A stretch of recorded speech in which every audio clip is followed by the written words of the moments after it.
So my birthday was around the corner, and I decided to rent out a cheap little cabin in the Polish mountains and disconnect for a week.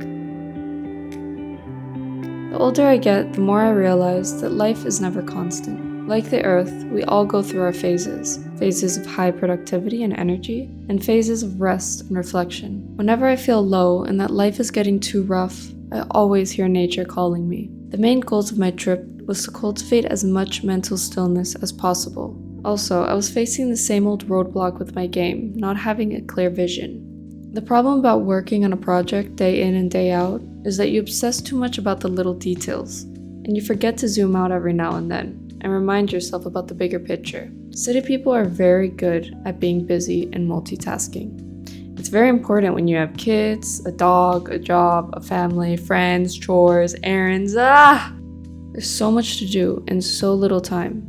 So in order to survive, your brain must be everywhere and nowhere. I just wanted to get that focused thought back. It was also important to be alone. I know not everyone likes solitude as much as me. There are extroverts and introverts, and all the rest that lie on the spectrum. I consider myself in the middle, but more on the introverted side. I read 2 books and also wrote a lot. The writing was so important, not only for planning out my thoughts, but for disentangling my emotions. Humans are very bad at dealing with emotions.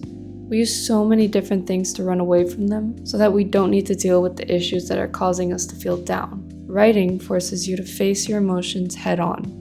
And boy, did I have a lot of trash that was swept under the rug. One of the books I read was Viktor Frankl's A Man's Search for Meaning. He was a psychologist that was able to flee to America during the Nazi invasion, but instead chose to stay with his family and was transported to Auschwitz. His message is a powerful one. Having these words of wisdom in my mind during this trip was vital.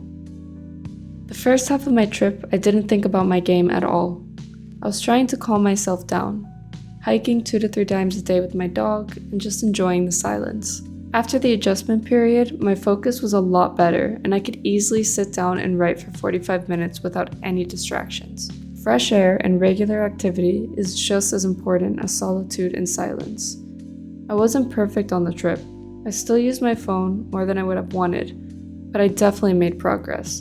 And since I've been back, I've retained the habit of using my phone less. As of writing this script, I've been back for a couple of days now, and I feel a lot better. I'm not perfect. My habits sometimes override my progress, but it's a lot less now, and I'm more conscious about it. We need to stop thinking in absolutes.